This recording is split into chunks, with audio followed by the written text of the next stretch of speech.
Are you familiar with Arkham Asylum from the Batman comics? No. Well, it's a madhouse, as is my dormitory after the sun goes down. Sheldon, I am the president of this university. I don't handle noise complaints. That's why there's a resident advisor.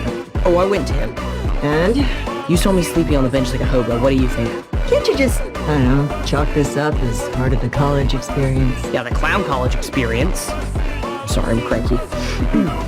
I've compiled a list of reasons why I should be appointed the dormitory RA. Number 1. Fine, you're the RA. Number 1.